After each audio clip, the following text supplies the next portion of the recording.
lo primero es que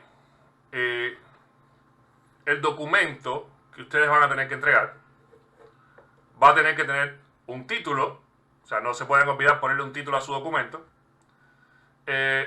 Y una vez que tienes el título, lo próximo que va en el documento es un resumen del documento, y después del resumen tú empiezas con una introducción.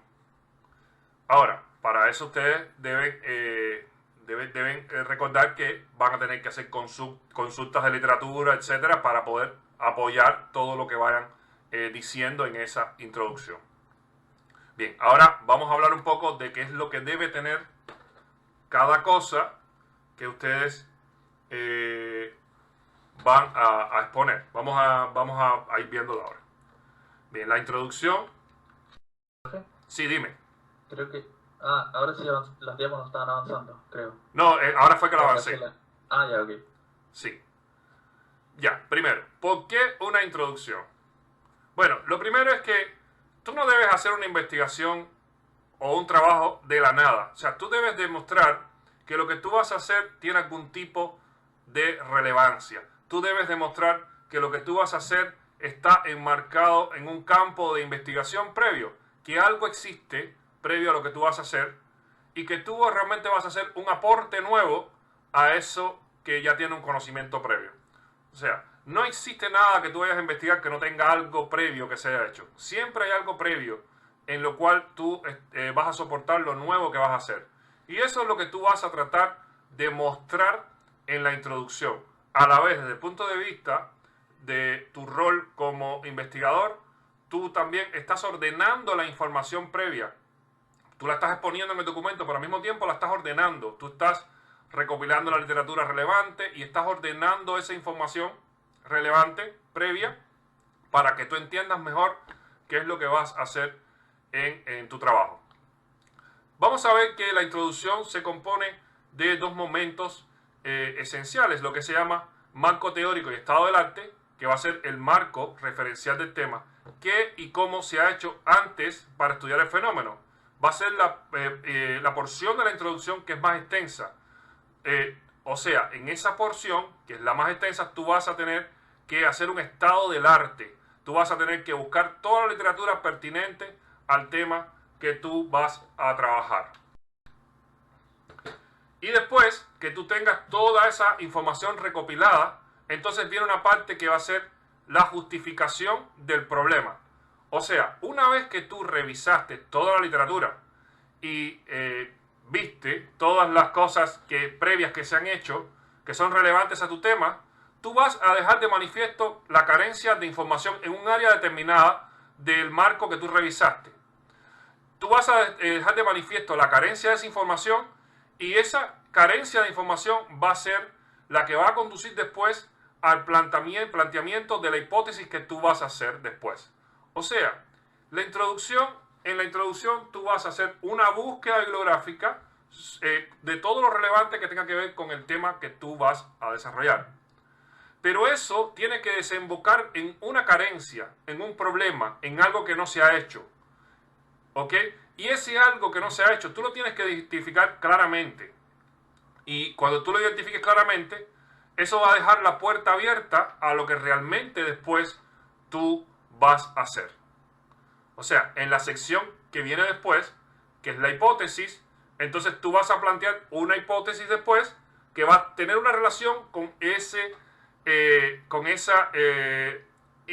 carencia que tú identificaste al hacer la búsqueda de literatura.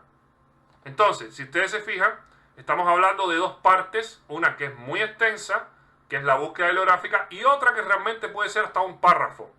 Pero ese párrafo es sumamente importante, porque es el que te está definiendo cuál es el problema que hay. Cuál es el problema que hay, que es realmente lo que tú después vas a estudiar a través de tu hipótesis. Bien, el marco teórico tiene una relación muy estrecha con el estado del arte. El marco teórico va a ser el conocimiento mínimo necesario que se requiere para comprender el problema de investigación. O sea, el marco teórico va a tener que soportarse sobre información de literatura que tiene que contener el conocimiento que se necesita para llegar a entender el problema de investigación. O sea, obviamente no va a estar, no va a ser entendible por cualquier persona, va a ser entendible por alguien que sea especialista en el tema, pero ese especialista en el tema tiene que entender cuál es el problema, de dónde viene el problema de investigación a través de la lectura de tu marco teórico. Vamos a ver que el estado del arte va a ser el conocimiento necesario más actualizado que existe para resolver el problema de investigación planteado. O sea, tenemos que el estado del arte va a ser la literatura, toda la literatura que vas a tener para poder realmente soportar todo lo que sería ese marco teórico. Para hacerlo más claro, tú vas a tener que colectar un conjunto de artículos para poder soportar, para poder redactar lo que tú vas a tener que hacer después. O sea, para poder buscar la base teórica de lo que vas a poder hacer después. Y esa literatura vas a tener que, con esa literatura vas a tener que armar lo que se llama el marco teórico. Pero importante, cuando se habla de estado del arte, el estado del arte se refiere a literatura actualizada.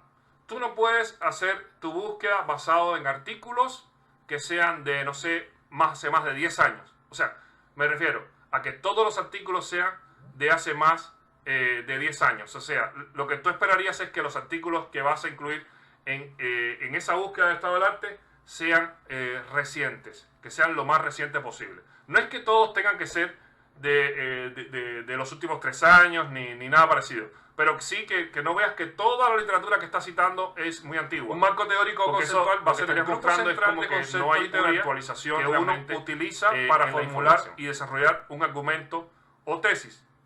Eso se refiere a las ideas que forman la base para los argumentos. La revisión de literatura se refiere a los artículos, estudios y libros específicos que apoyan los argumentos. O sea, eso es la misma definición de lo que sería el marco teórico, pero dicho de otra manera. Tanto el argumento global, lo que es el marco teórico, como la literatura que lo apoya, que es la revisión de literatura, son necesarios, son fundamentales para desarrollar una tesis cohesiva y convincente. No es posible tener una tesis sin literatura. O sea, tiene que haber literatura dentro del trabajo, literatura reciente, y además no es tan sencillo encontrar literatura adecuada. O sea, es algo que uno va aprendiendo poco a poco y uno tiene que hacer un esfuerzo en ese sentido. El trabajo con literatura se debe practicar, uno lo debe ir practicando y el proyecto de memoria justamente lo que intenta es eso. Si usted después, en algún momento dado, se vuelve un académico que tiene que tiene que publicar, o si tienes que presentar proyectos donde tienes que demostrar cosas, o sea, tú vas a tener que tener un uso eficiente de la literatura de manera que puedas convencer a los que te leen de cuál es tu problema. O sea, la literatura es esencial para tú realmente poder tener un trabajo convincente.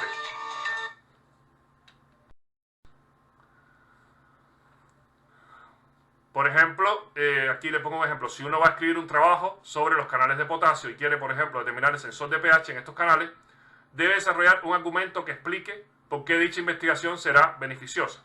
No es suficiente demostrar que 3 estudios encontraron que el sensor de pH extracelular está ubicado, por ejemplo, en el poro de estos canales. Hay que demostrar que aún no se ha encontrado exactamente el aminoácido que percibe este cambio en la concentración extracelular de protones.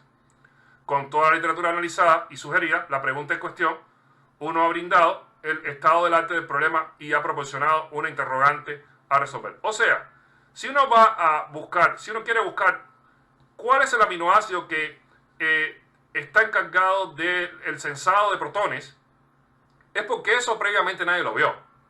Pero sí hubo otros investigadores que midieron pH, que midieron la sensibilidad del canal a pH, etc. Entonces, uno debe mostrar toda la literatura que esté relacionada con las mediciones que hicieron investigadores con respecto a la sensibilidad que tiene el canal por el pH, ¿verdad?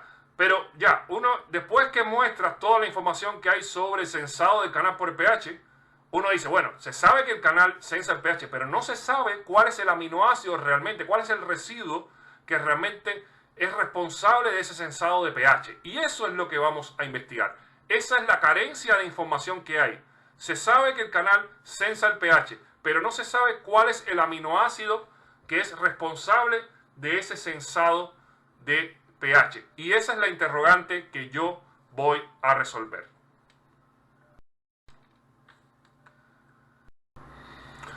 Bueno, continuando con el tema del marco teórico, vamos a ver que en la medida que uno revisa la literatura, va a poder profundizar en el tema que uno va a investigar, y a partir de esa investigación uno va a encontrar una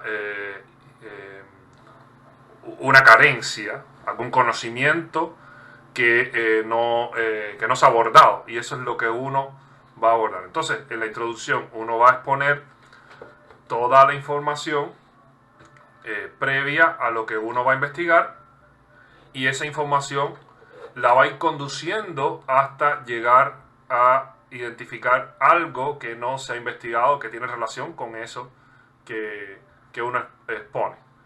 Aquí, por ejemplo, podemos revisar que pueden existir conceptos explícitos o implícitos del problema. Por ejemplo, hay publicaciones que van a explicar qué son los canales, qué es el sensor de pH, qué ocurre en los canales cuando hay un cambio de pH, etcétera, ¿verdad? Ahora, implícito, podríamos decir que los artículos van a decir que el sensor de pH aún no se ha encontrado. Por ejemplo, se encontró un canal, se encontró el sensor de pH en un canal, por ejemplo, como KZT1 y no en CAT1. Entonces, aquí podemos decir, bueno, lo mismo que se conoce en KZT1, que se sabe que sensa el pH, entonces no se conoce en CAT1, y nosotros entonces vamos a tratar de identificar cuál es el sensor de pH en CAT1. ¿Por qué razón? Bueno, tenemos que partir de que estamos diciendo, bueno, son canales que sensan el pH, y nosotros vamos a proponer que el sensado de pH se centra en un aminoácido, en un residuo.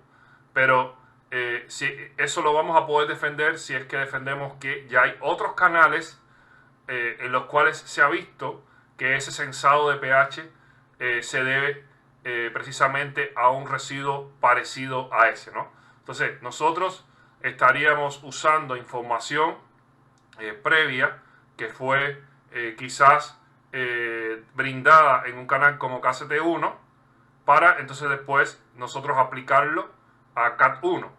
Entonces, parte de las justificaciones que nosotros damos podrían incluir el que el sensado de pH se ha visto en residuos en otro canal, y entonces yo lo voy a buscar en este canal para poder identificar cómo se sensa en el pH en este. O sea, que haya sido en este de una manera no quiere decir que en este sea igual, pero yo puedo ir directamente con una propuesta donde estoy diciendo que ya se ha visto cómo funciona el mecanismo de sensado de pH en otros canales, pero que en el canal que yo quiero estudiar aún no se ha visto.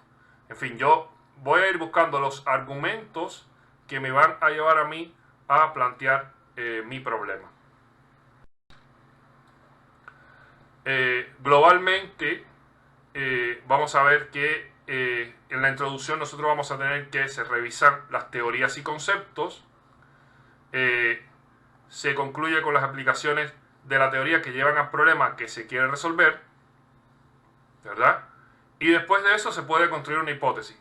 Esta parte de acá es lo que compete a la introducción. En la introducción haces la revisión de las teorías y conceptos y desembocas en el problema que quieres resolver, y después entonces vas a estar listo para la siguiente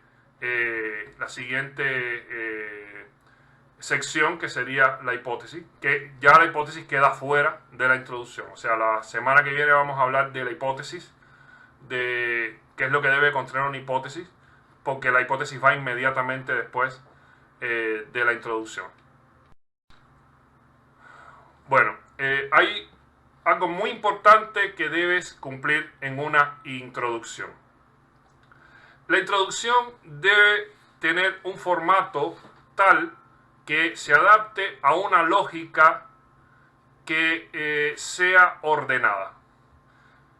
Para uno entender lo ordenado que debe ser una introducción, uno debe considerar que la exposición del problema que te lleva a tu estudio debe ir de lo más general a lo más específico. O sea, yo debo partir de algo general para llegar finalmente a algo específico que va a ser mi problema, donde la aparición de eso específico debe estar muy bien justificado. O sea, cuando aparezca lo más específico, debe estar muy bien justificado.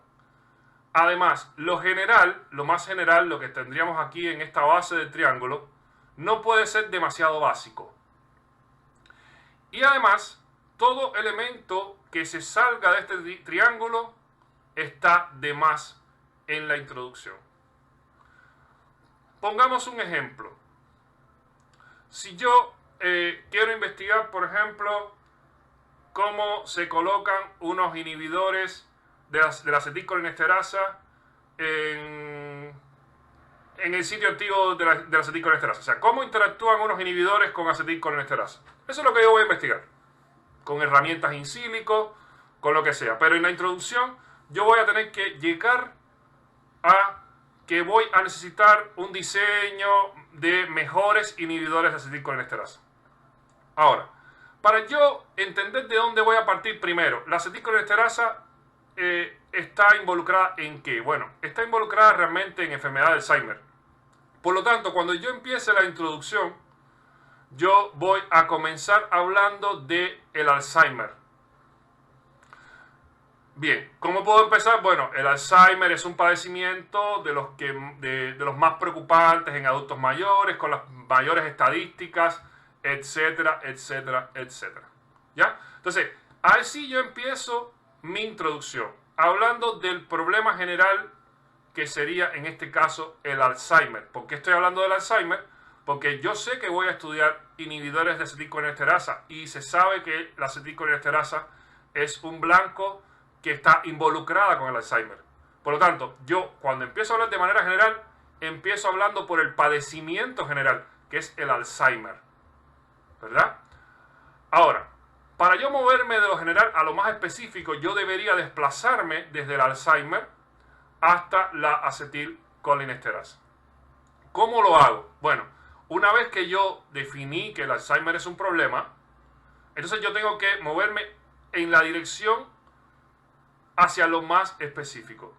O sea, más específico que el Alzheimer, entonces tengo que moverme hacia que existen procesos celulares donde están involucradas distintas proteínas que son los que desarrollan las anomalías que conllevan al Alzheimer. Entonces, yo empecé hablando primero del Alzheimer como enfermedad, de su implicación en la sociedad, y después voy a ir entrándome de una manera general a el tema de que existen procesos celulares que son los que realmente llevan al problema del Alzheimer. Bien, entre esos procesos celulares está el proceso que está involucrado con las concentraciones de acetilcolina. Hay muchos procesos celulares que realmente están relacionados con Alzheimer, pero a mí no me interesan todos. A mí me interesa solo el que va a llevarme a la acetilcolinesterasa. Y la acetilcolinesterasa es una enzima que modifica los niveles de acetilcolina. Entonces, yo tengo que hablar aquí, para moverme de los procesos celulares, tengo que entonces desplazarme a aquel proceso celular que involucra la acetilcolina. Se sabe que uno de los procesos celulares es el que controla los niveles de acetilcolina que tiene tal y tal implicancia. ¿Verdad? Entonces, a mí no me interesan los demás procesos. A mí solo me interesa este que está relacionado con la acetilcolina. Ya. De ahí me tengo que mover a algo más específico. Se sabe que entre las enzimas que están involucradas en los niveles de acetilcolina están varias, como la acetilcolinesterasa, la butiricolinesterasa y cualquier otra que esté en el mismo grupo. Entonces, ahí me moví al tema ya del proceso que tiene que ver con los niveles de acetilcolina a las proteínas que están involucradas en controlar los niveles de acetilcolina. Y después de esas proteínas, a mí me interesa la acetilcolinesterasa. O sea, entre esas proteínas, una de las más importantes es la acetilcolinesterasa. Y obviamente, después de eso, me puedo ir más específico a decir, bueno, la forma de tratar de controlar los niveles a través de la modulación de acetilcolinesterasa es el diseño de inhibidores de acetilcolinesterasa. Y me voy moviendo y llegué a los inhibidores de acetilcolinesterasa, que es realmente lo que a mí me interesa. A mí me interesaba llegar a los inhibidores de acetilcolinesterasa y entonces me moví desde el Alzheimer, procesos celulares, control de niveles de acetilcolina, proteínas involucradas en los controles del nivel de acetilcolina y la proteína acetilcolinesterasa y sus inhibidores, que es lo que me interesa a mí. Después tengo que identificar una deficiencia. Bueno, a pesar de que se han diseñado muchos inhibidores de acetilcolinesterasa, ellos tienen efectos secundarios, ellos tienen problemas. Entonces, eso ha motivado que el diseño de nuevos inhibidores de acetilcolinesterasa es necesario. Y en eso voy a trabajar yo. ¿Ok? Entonces, pero yo para llegar a la acetilcolinesterasa, sus inhibidores y la deficiencia, tuve que partir de lo más general. O sea, en mi introducción, si hubiera tratado sobre la acetilcolinesterasa, una persona que sigue el hilo, hubiera empezado a leer sobre el Alzheimer, después hubiera leído sobre los procesos celulares que están relacionados con el Alzheimer, después hubiera leído sobre el proceso celular que involucra los controles de concentración de acetilcolina, después hubiera leído sobre las proteínas involucradas en ese proceso, incluida la acetilcolinesterasa, y después hubiera leído sobre la acetilcolinesterasa y sus inhibidores. Entonces, así un lector se fue moviendo desde lo más general hasta lo más específico. Por supuesto, cada uno de estos momentos está muy bien justificado por literatura, y eso es lo que yo debo hacer. ¿Cuáles son los problemas, los errores que puedo cometer? Bien, que yo parta del Alzheimer y de pronto termine hablando de la acetilcolinesterasa. Ya, el Alzheimer es un mal general de la gente y todo lo demás, y de pronto empiezo a hablar. La acetilcolinesterasa es una proteína vinculada al Alzheimer y hace esto. Ya, di un salto brusco que un lector podría, no entender. Entonces, ahí lo que puedo estar cometiendo es que yo no tenga bien justificada la aparición de cada elemento específico. Yo tengo que tratar de que la aparición de cada elemento específico esté bien justificada porque yo hablé antes de un elemento más general que lo conlleva a él. Otro error que puedo cometer, bueno, como les decía, lo general no puede ser básico. Lo general puede ser cualquier cosa, pero por ejemplo, yo no puedo poner, si yo voy a hablar de la acetilcolinesterasa, obviamente la acetilcolinesterasa es una enzima y la enzima se estudia en bioquímica. Entonces yo no puedo empezar a hablar en la introducción. La bioquímica es la ciencia que estudia todas las proteínas. Eso es muy general. Eso es tremendamente general. Eso es lo que diría un libro de texto de biología. Entonces, yo no puedo empezar con algo tan general. Yo no puedo empezar por la bioquímica y después empezar a hablar del Alzheimer. O sea, si yo empiezo a hablar de la bioquímica, de la química, o no sé, el ADN es una molécula que está conformada por hélices, eso es algo tremendamente general. Eso es algo de libro de texto. Eso es muy general. Eso no sería ser una buena introducción. Uno debe empezar una introducción con un tema que es general, pero que no puede ser tan de ciencia básica. Tiene que estar, no puede ser excesivamente general, es lo que le quería decir. Porque yo puedo empezar yo puedo empezar del cosmos, después llego a los planetas, después llego a la Tierra, después llego a la hormiga y después llego, no sé. Pero uno tiene que delimitar desde dónde uno debe empezar en la parte general. En el caso de que tú trabajes con una enfermedad, obviamente lo general es la enfermedad, porque esa es lo general en ese caso tiene una percepción con la sociedad. En ese caso, lo general está relacionado con la sociedad. ¿Ok? Si tienes otra tesis que no tiene que involucrar, que no está involucrada con una enfermedad, igual uno tiene que buscar lo general de lo que uno va a investigar. Generalmente vamos a ver que lo general va a ser algo que está a la par de la percepción social. Eso es lo que uno debería tener como criterio para elegir lo general de tu tema para empezar a hablar. Otro error que puedes cometer es que te vayas del triángulo. O sea, que te vayas del triángulo quiere decir que te enredaste en algo que no debías haberte enredado. Por ejemplo, partamos de que tenemos el Alzheimer, después están los procesos celulares que involucran el Alzheimer, y después tenemos una serie de procesos. Ya está el que habla sobre la concentración de acetilcolina, pero hay otros más.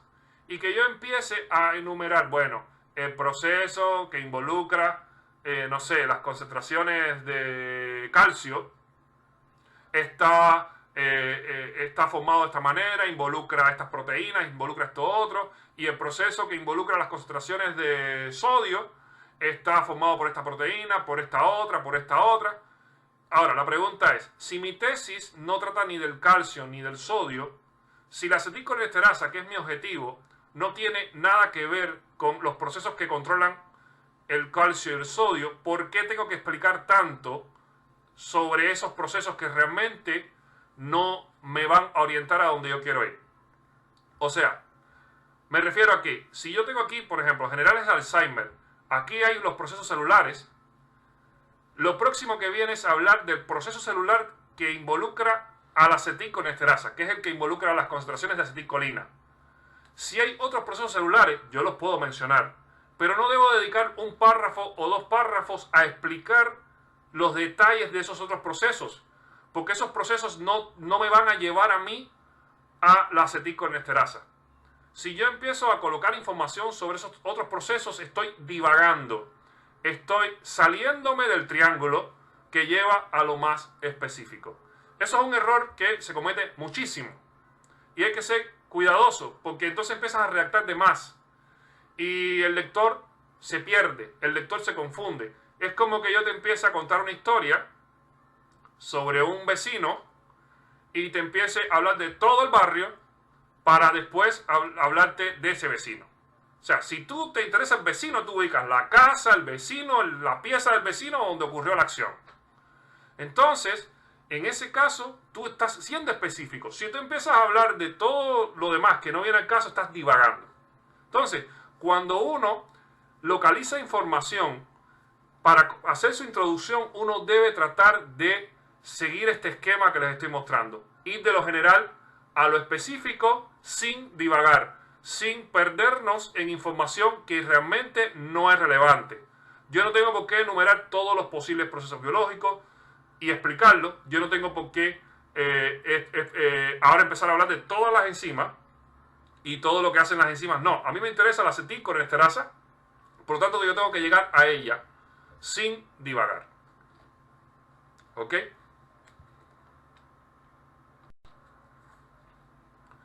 Bien, resumiendo, la introducción contiene estas partes claves en marco teórico, apoyado por el estado del arte, todas las ideas que sacaron de los papers que se leyeron, planteamiento del problema, plantear la interrogante implícitamente, conducir a tu marco teórico a una interrogante, incluso tú podrías poner una pregunta explícita al final de la introducción. Podrías crear una pregunta explícita, o sea, hacer una pregunta, o sea, ¿cuál será? No sé, una pregunta explícita es factible. Y además tengo que saber que está el marco referencial. Y en el marco referencial vamos a detenernos un momento, porque ustedes van a tener que hacer una búsqueda, por supuesto, con artículos. Y en esa búsqueda con artículos, usted tiene que crear su propia base de datos de artículos que son relevantes a su tema. Y los va a tener que citar.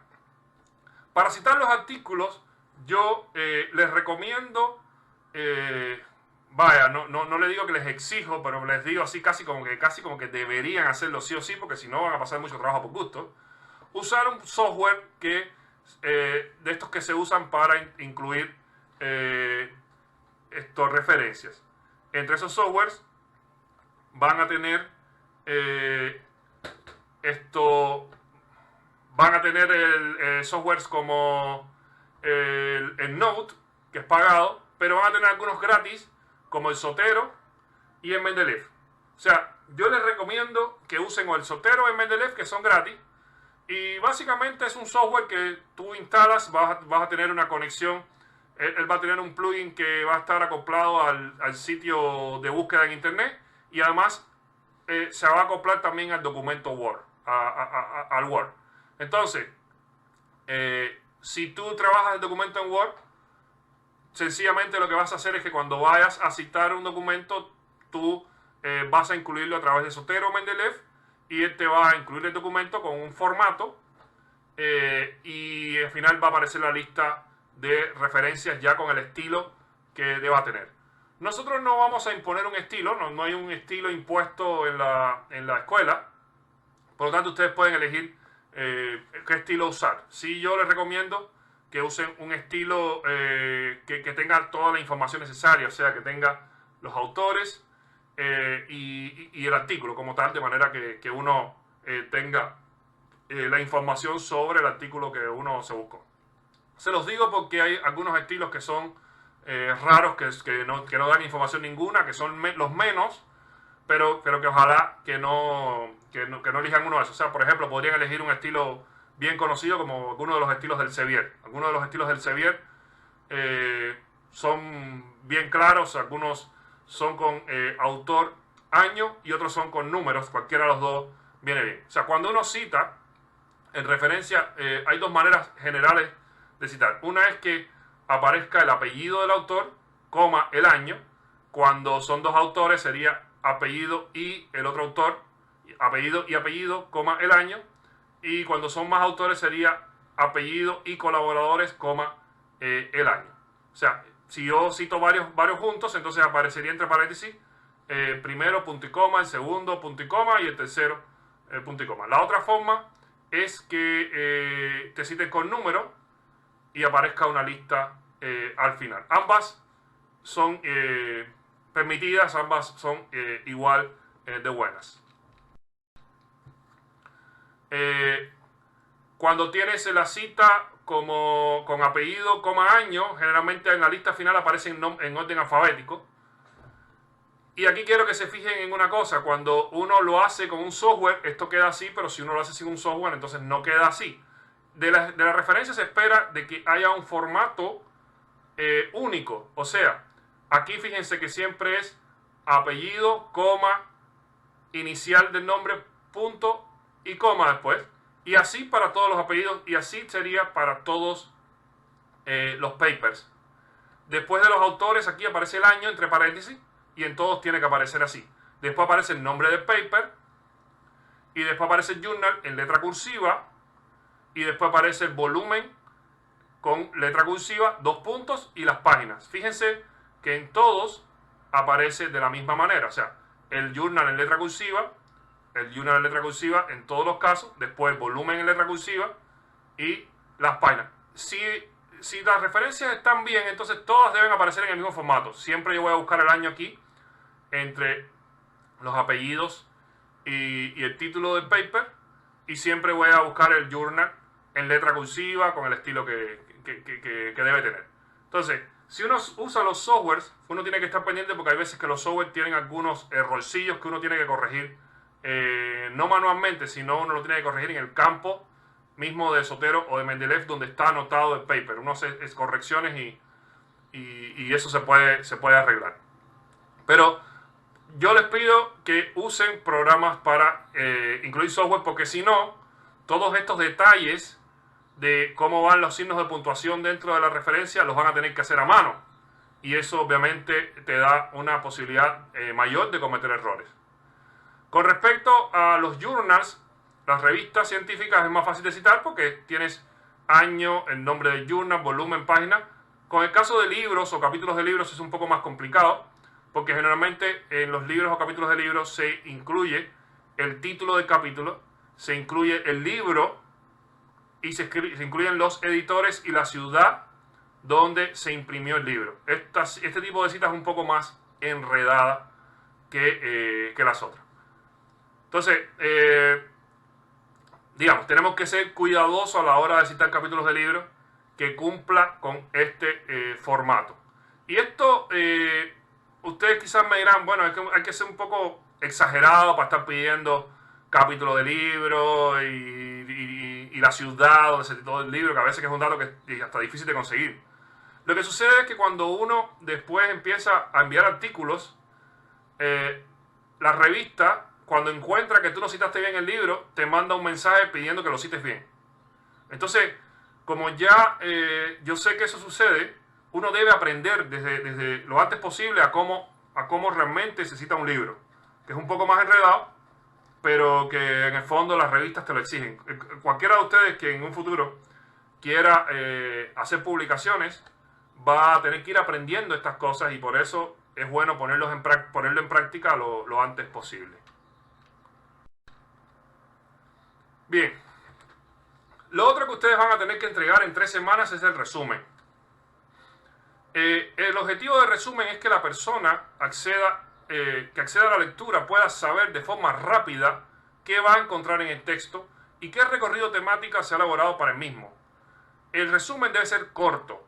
El resumen no debe tener varios párrafos. Debe ser un solo párrafo con una extensión de 600 palabras más o menos.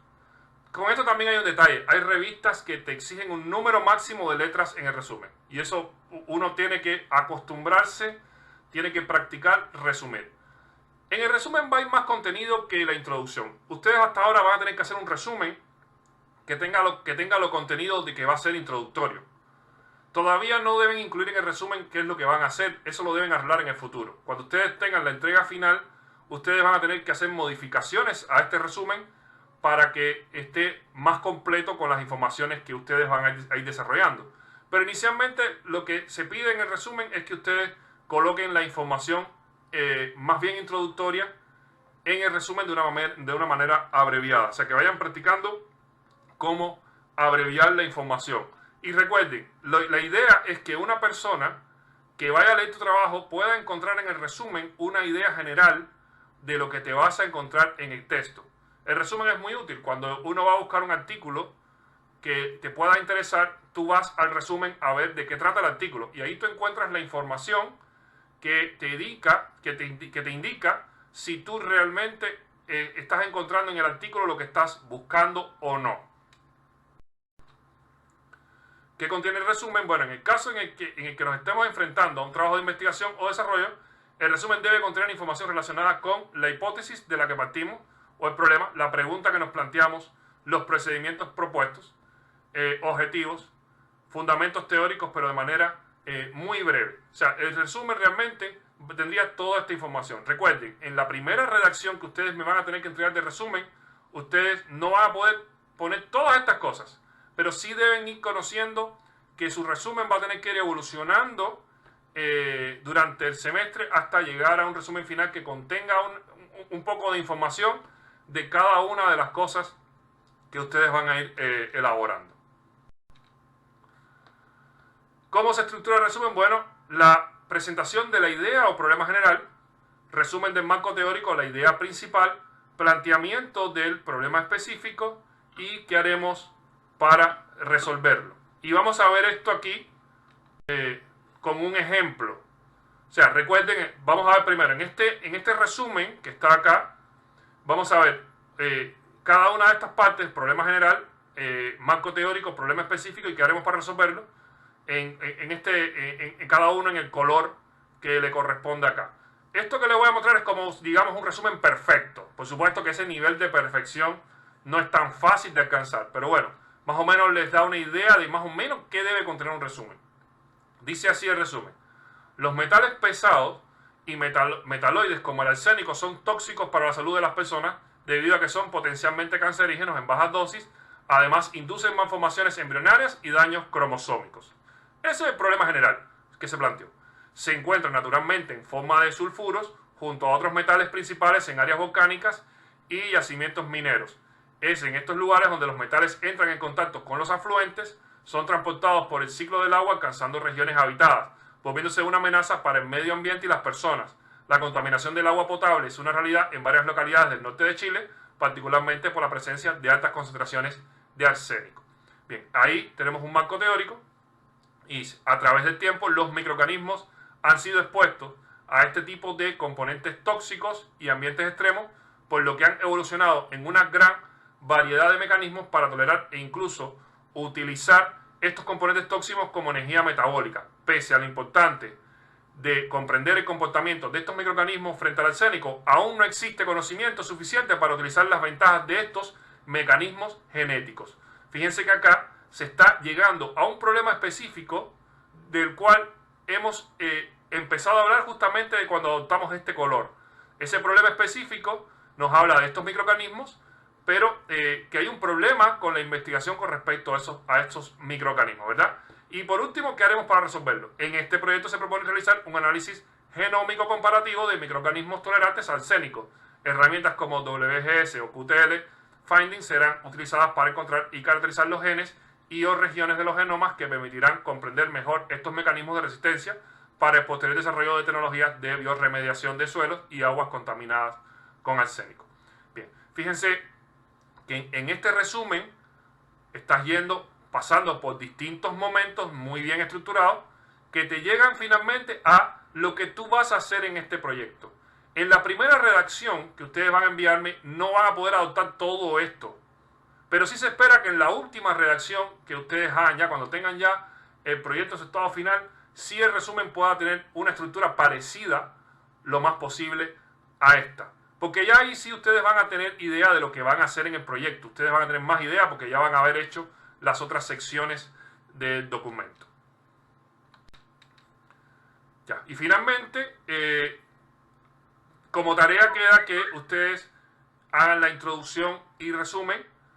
Ustedes pueden trabajar en látex alternativamente, pero no es obligatorio en esta etapa. De hecho, no estoy seguro de que sea ya obligatorio entregar en látex la tesis final.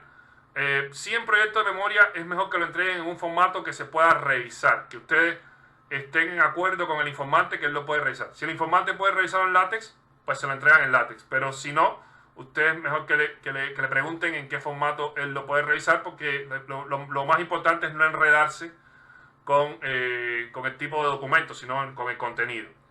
Recuerden incluir la literatura de manera automática y, muy importante, ustedes tienen que trabajar con el tutor. Ustedes no deberían hacer entregas sin que el tutor haya revisado sus documentos. Eso es muy importante. Y bueno, como les dije, les doy 3 semanas para entregar la introducción y resumen, ustedes siguiendo estas instrucciones que les dejamos aquí.